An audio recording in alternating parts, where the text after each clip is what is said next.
this auspicious day, we are also trying to listen.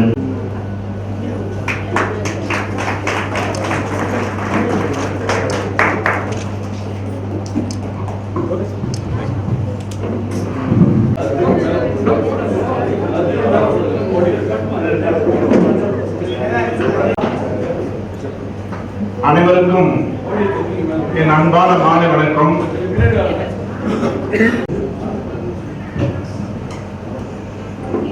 அனைவருக்கும் என் அன்பான மாலை வணக்கம். இந்த விழாவினுடைய சிறப்பு அழைப்பாளர் எழுத்தாளர் திரு கரு நாகராஜன் அவர்களையும்,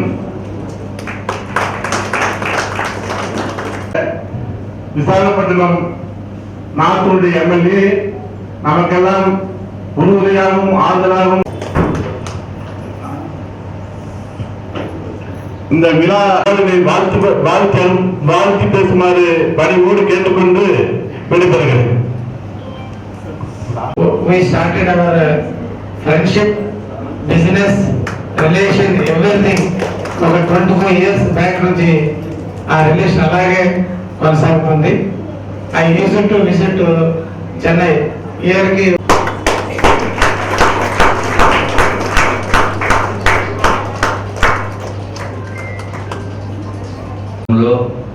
విశాఖ నార్త్ నియోజకవర్గంలో సీతమ్మదారిలో ఉండటము మాకెంతో ఆనందదాయకం. దానికి కారణం ఏంటంటే, సార్, దిస్ మండపం ఇస్ ది ఓన్లీ కళ్యాణ మండపం who gives it a very, very nominal price.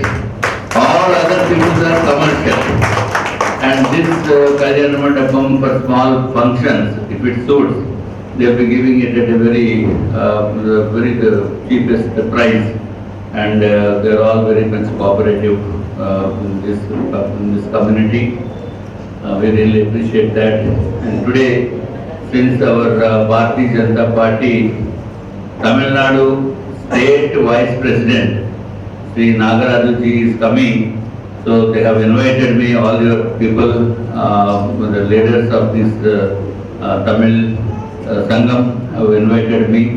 So I thought of it is my duty to honor our Nagaraju ji, because he is from Bharatiya Janata Party, where we all will go and meet him and greet him, and be his guest also.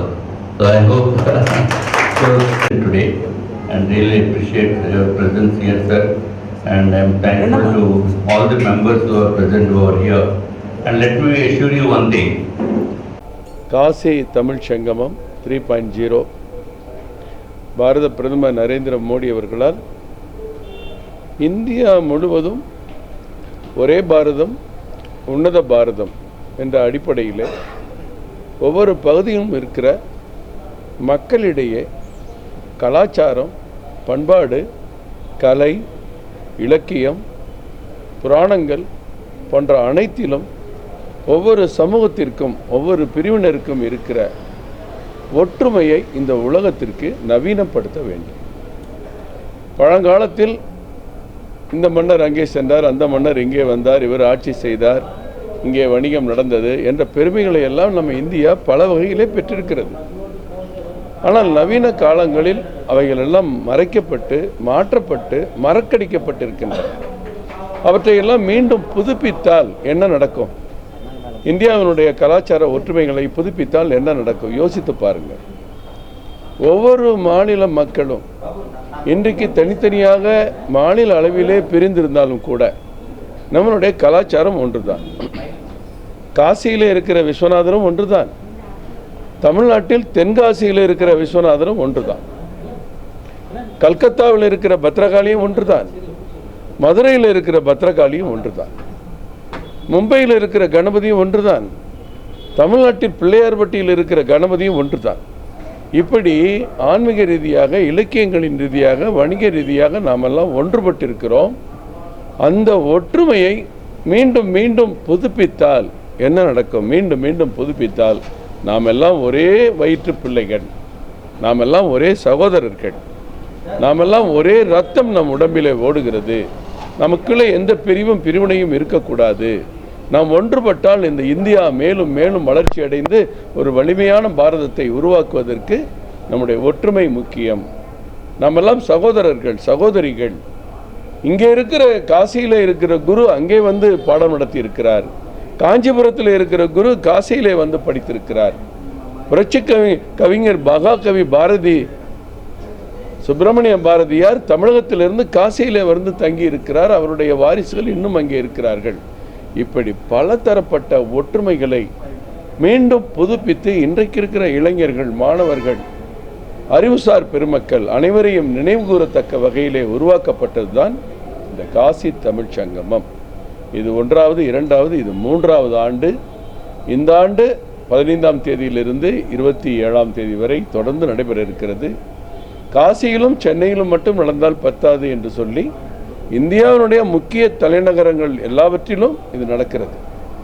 கட்சியில் நடக்குது, மும்பையில் நடக்குது, டெல்லியில் நடக்குது, அஸ்ஸாமில் நடக்குது, கல்கத்தாவில் நடக்குது, வெளிநாடுகள் ஹைதராபாத்தில் நடக்குது, வெளிநாடுகளில் கூட மலேசியா, ஆஸ்திரேலியா போன்ற நகரங்களில் நடக்குது. இன்றைக்கு விசாகப்பட்டினத்துக்கு நாங்கள் வந்திருக்கோம். மினிஸ்ட்ரி ஆஃப் எஜுகேஷன் சார்பாக நடத்தப்படுகிற இந்த விழாவிலே அங்கிருந்து முனைவர் சங்கீதா அவர்கள் இங்கே வந்திருக்கிறார்கள். அவர் ஆன்மீக சொற்பொழிவாளர். அகஸ்தியர் பற்றிய பெருமைகளை நமக்கு எடுத்து கூற இருக்கிறார். திரு ராஜசேகர் மற்றும் இந்த தமிழ் கலைமன்றத்தின் அனைத்து நிர்வாகிகளும் இது டெல்லியிலிருந்து அதிகாரிகள் கொடுத்த வழிகாட்டுதலின்படி, மினிஸ்ட்ரி ஆஃப் எஜுகேஷன் கொடுத்த வழிகாட்டுதலின்படி இது சிறப்பாக ஏற்பாடு செய்திருக்கிறார்கள். இங்கே இருக்கிற சட்டமன்ற உறுப்பினர்கள், பாஜக சட்டமன்ற குழு தலைவர், தெலுங்கு தேச சட்டமன்ற உறுப்பினர்கள்லாம் அங்கே வந்திருப்பது எங்களுக்கு மகிழ்ச்சி అளிக்கிறது, பெருமை అளிக்கிறது. ఇది వచ్చేసి government of India Narendra Modi గారు అడ్వైస్ పేర్లు నడుస్తున్నది. ఇది వచ్చేసి మన తమిళ్ పీపుల్కు కాశీకి ఉన్న రిలేషన్షిప్, మన కల్చర్, ఇది అన్నిటి గురించి వచ్చేసి ఇండియా ఫుల్లీ వచ్చేసి చెప్పాలా, వరల్డ్ ఫుల్లీ చెప్పాలని ఇలాంటి ఒక ఇది నడుస్తున్నది. దీనివల్ల ఏంటంటే వచ్చేసి అందరం ఇండియాలో ఉండే అన్ని పీపుల్ మనం అందరూ ఒకటే అలా చెప్పడానికి గురించి ఇది నడుస్తున్నది. అది ఇప్పుడు వచ్చేసి వైజాగ్ ఈ ఆపర్చునిటీ ఇచ్చారు. ఇది మనం నడుచుకుని ఉంటాం.